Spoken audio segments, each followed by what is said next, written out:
O Expressão Nacional está de volta. A discussão hoje é sobre as tarifas bancárias no Brasil.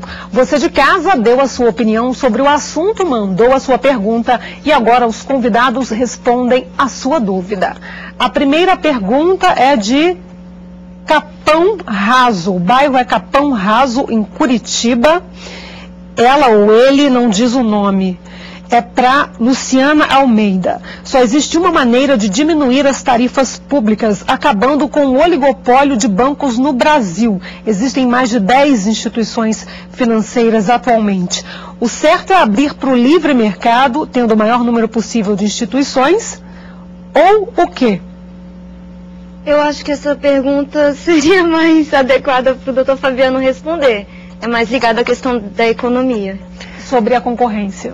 Eu acho o seguinte, eu acho que nós temos um instrumento fabuloso. O deputado colocou no primeiro bloco uma questão que eu achei exemplar, que é a questão dos bancos públicos. Há duas formas do Estado intervir na economia. Ou ele vai normatizar e dizer como tem que ser feito, ou dizer como não tem que ser feito, ou ele vai atuar diretamente na economia estimulando a concorrência. Os bancos públicos são exemplos. Caixa Econômica Federal, Banco do Brasil, Banco da Amazônia, Banco do Nordeste e outros bancos públicos podem muito bem atuar no mercado como? Praticando tarifas mais baixas. Eu tenho estatísticas que mostram que os bancos públicos estão disponíveis e atualizados até hoje no site do Banco Central. Os bancos públicos cobram, em média, 15% a 20% menos do que os bancos privados. Se isso talvez fosse aumentado um pouquinho, e os bancos cobrassem tarifas ainda mais baixas, para ficarmos só no caso das tarifas e não falarmos de taxa de juros, que seria um outro caso também interessante, a gente teria certamente uma concorrência muito mais acirrada. Afinal de contas, quem não iria temer uma instituição do porte de um Banco do Brasil, de uma Caixa Econômica, como seu feroz concorrente? Respondendo objetivamente, eu acho que a saída é estimular, garantir o cumprimento das regras que hoje estão e estimular a concorrência com base na atuação dos bancos públicos. Outra pergunta da pergunta seguinte. Ele fala, o problema é o seguinte, nós temos uma limitação de banco, mas estamos crescendo a rua com um bocado de financeiras, que se torna muito mais caro e muito mais trabalhosa para a fiscalização que os próprios bancos. Muito mais lesivas. Mais lesivos, tem deles cobrando taxas absurdas. Então eu acho que a pergunta dele é ótima, mas eu queria só reforçar. Ou o governo intervém através dos bancos públicos, e não sendo competidoras, discutindo com outros bancos, ou nós vamos chegar a um ponto que acaba com as taxas e transfere toda essa questão para o juro. Está chovendo de perguntas aqui, desculpe interromper, deputado, mas está chovendo de pergunta para a Luciana no PROCON. Acho que o consumidor se mexeu. É verdade. Acho que ele resolveu reclamar. Luciana, próxima pergunta de João Prado, Santo André. Ele reclama do número excessivo de tarifas pela emissão de cheque superior ao número estipulado. Qual o critério dessa cobrança? O que eu faço para reclamar? Bom, realmente existe um limite de acordo com o tipo de conta do cliente, não é isso, doutor Fabiano? Essencial até 10 folhas de cheque por mês. Isso. E sendo norma do Banco Central, eu acredito, não tem como os PROCONs, os órgãos de defesa do consumidor, entrar nesse mérito. Eu entendo que, havendo a informação dessa tarifa, não pode o PROCON dizer que tem que ser 10 ou 15 cheques. Eu acho que essa questão fica complicada para o PROCON. Deputado, o senhor acha que a Câmara dos Deputados pode fazer alguma coisa para reforçar essa norma? Só através de projeto de lei, para que haja uma mudança no tocante a essa prática. Isso. Então, mediante a isso, Deixa eu complementar. O Vinícius está indo muito bem. Mas lembro que essa casa tem prós e contras. Na defesa do consumidor, nós já criamos o bloco da defesa do consumidor. Mas, e diga-se de passagem, inclusive, deputado Chico Lopes, com relação aos bancos, eu posso dizer com toda certeza, porque é muito difícil as coisas caminharem aqui nessa casa. Com relação aos bancos, não tenho dúvida disso. Por quê, deputado? Por quê? Eu espero que as pessoas, elas em 2010, elas possam de fato escolher melhor os seus representantes, para estarem lutando por eles. Isso, ponto final. Para o Banco Central, de Lucilino dos Santos Vieira, de São Paulo. O Banco Nossa Caixa tem um pacote de cobrança de taxas sem o cliente tomar conhecimento. Quando solicitado explicações, o banco não soube explicar esse tipo de pacote. Isso pode ser cobrado? Como funciona essa questão de pacotes de cobrança? Como isso é regulamentado? Bom, primeiro eu só queria esclarecer. Eu não falo aqui em nome do Banco Central, não tenho autoridade e poderes para isso. Eu estou aqui como procurador representante da Associação dos Procuradores do Banco Central. Posso sim dar um opinamento jurídico sobre isso. A resolução 3518, Lucelino, que estabelece isso, ela diz que o banco tem que cobrar somente aquilo que estiver previsto no contrato e que esteja autorizado por essa norma.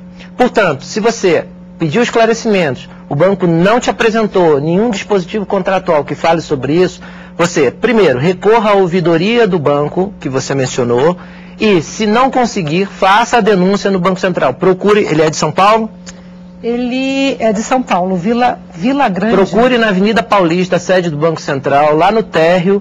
Você pode procurar o departamento lá que atende a essas reclamações, registre sua reclamação e ela dará ensejo a instauração de um processo administrativo. Inclusive, paralelamente a isso, desculpa estar interrompendo toda hora, mas tem que fazer. Não, mas é assim mesmo o debate, deputado, pode interromper. Porque se, inclusive, esse consumidor de serviço bancário, ele levar até o PROCON, o Serviço de Proteção ao Consumidor, próximo à casa dele, se estiver infringindo o artigo 51, então ele pode entrar sim com uma ação, porque a cláusula é nula, de pleno direito. Se está restringindo o direito, se está prejudicando a ele pode sim, de fato e de verdade. Uma pergunta para o deputado Chico Lopes, de Maria do Carmo, de Guaratinguetá. São Paulo. As novas tarifas começaram a vigorar no dia 30 de abril. Os empréstimos consignados feitos em contratos anteriores a esta data permanecem ou reduzem os juros? O companheiro do Banco Central já explicou. Tem validade daqui para frente.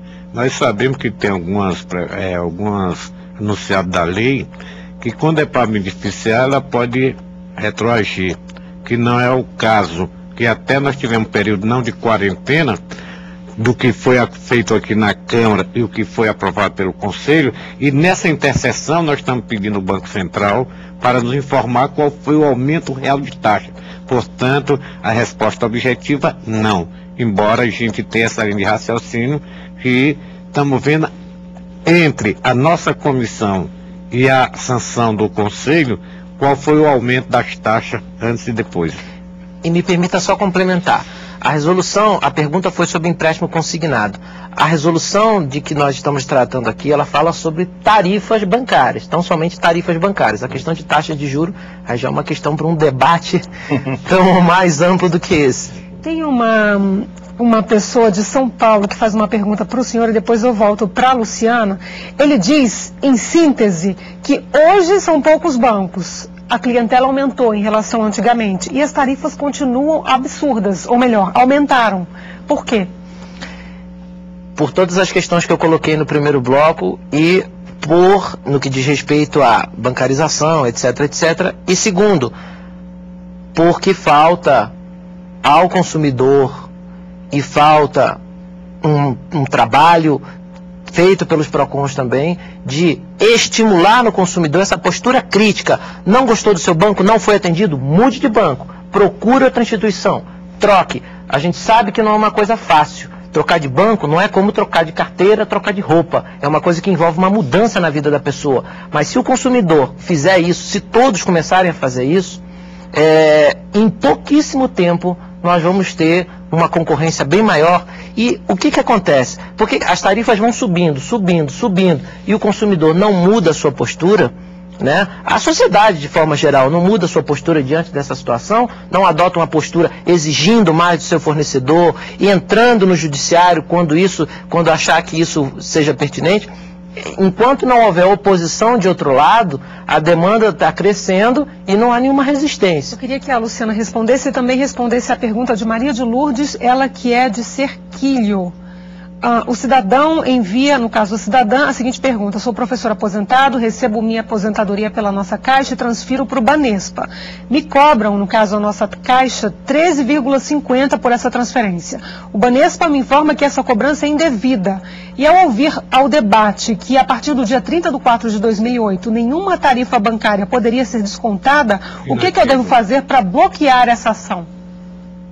Nenhuma tarifa pode ser descontada? Eu não entendi. Nenhuma tarifa poderia ser descontada. Provavelmente você faz alusão ao comentário que eu fiz de que nenhuma tarifa pode ser exigida fora da regulamentação vigente no banco. Ela recebe por um banco e transfere por outro? Exatamente. É cobrada R$ 13,50. Ela não tem que pagar essa taxa. A resolução é clara nesse sentido. Essa transferência, até uma ou duas transferências, se não me falha a memória, por mês, ela não pode, a instituição não pode cobrar. Se está havendo essa cobrança, ela pode atuar em todas as frentes. Novamente, ouvidoria, reclamação no Banco Central, sem prejuízo de procurar o PROCON. Ok, a próxima pergunta: tenho uma conta corrente para receber o meu salário, gostaria de saber se posso transformar em conta salário e aí não pagar nenhuma tarifa adicional. De Carlito Almeida, ele é de São Mateus, São Paulo, para o deputado Chico Lopes. Bem, se a conta salário dele, alguém deposita, ele é empregado de alguma instituição e deposita nesse banco. Ele não especifica se é uma conta salário, ele diz: tem uma conta corrente para receber o meu salário. Não, mas aí a conta corrente dele não implica que tem a abertura da empresa em nome dele para ser uma conta salário. Porque conta salário já não paga tarifa, pois é, né? Mas conta salário quando a empresa abre no nome dele. Se ela deposita na conta corrente dele, já é uma conta normal como qualquer outra. Exatamente. Nele movimento. Ele tem que procurar a empresa para abrir a conta corrente, a conta salário, e aí a empresa que vai pagar as taxas de serviço, a empresa pelo serviço que ela está prestando. Deputado, queria comentar? Não. Luciana, próxima pergunta de Luiz Carlos Marculano da Vitória, Rua Vereador Luiz Barbosa, São Mateus, Boa Vista. Por que os bancos fazem o recadastramento obtendo o lucro da tarifa sem responsabilidade sobre os maus clientes, penalizando o bom cliente do banco? Recadastramento, repete, por favor. Recadastramento obtendo o lucro da tarifa sem responsabilidade sobre os maus clientes. O que acontece é o seguinte: existem algumas formas de cobrança, de tarifa, e algumas instituições, o que se percebe é que começaram a fazer esse recadastramento. É importante que se diga que somente pode se recadastrar de tempos em tempos com uma razão plausível. Eu não vou fazer recadastramento todo mês, de 6 em 6 meses. Eu posso cobrar uma tarifa de manutenção do cadastro. O que é isso? Obviamente que para manter os cadastros são precisos sistemas informáticos e funcionários, e isso custa. O banco pode cobrar por essa tarifa, está previsto na resolução 3518 a cobrança por esse tipo de tarifa. Agora, recadastramento, se isso começa a ser uma coisa constante, você tem que procurar novamente os canais que eu já mencionei, e nesse caso seria até mais interessante procurar diretamente o PROCON. Queria fazer uma complementação seguinte: o que ficou acordado e saiu é o seguinte: você pode ter a TAC se transformou em, mudou de nome um pouco, que é a cobrança de cadastro, mas só pode ser 2 vezes durante ao ano.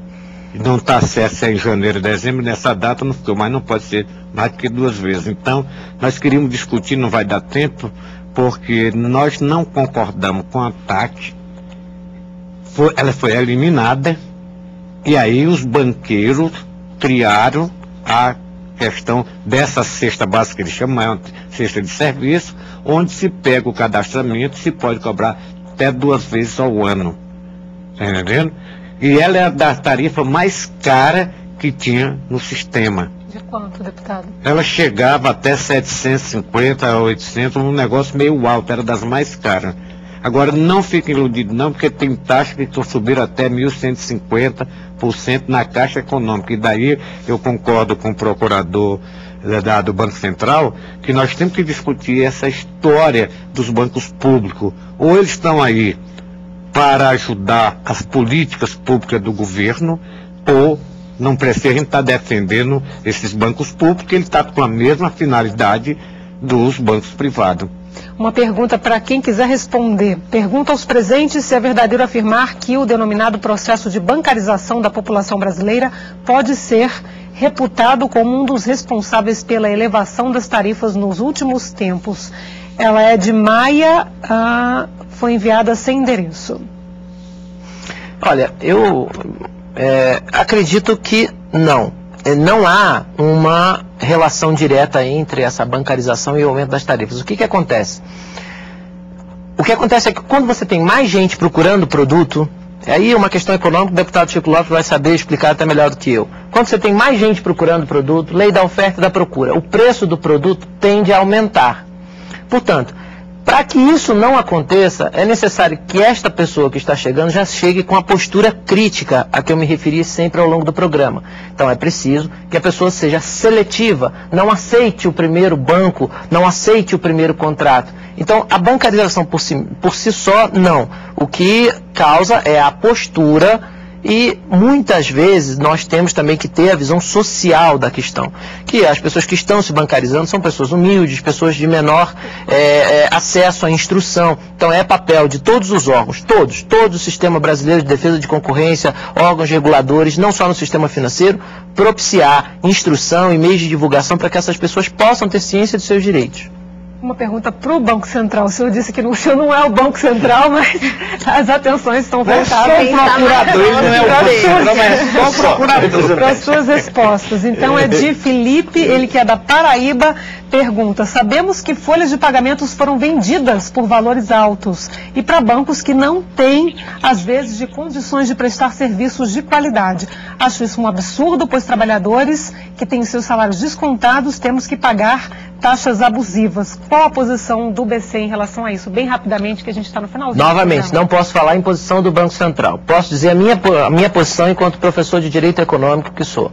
O que eu digo é o seguinte, não vejo nenhuma situação que possa causar grandes transtornos nessa seara. Não vejo realmente nenhum problema que possa demande maior, assim, preocupação. O que eu acho é o seguinte: existe um reflexo trabalhista na minha concepção, porque quem vende, na verdade, a folha é o seguinte: é um contrato feito entre o empregador e a instituição financeira.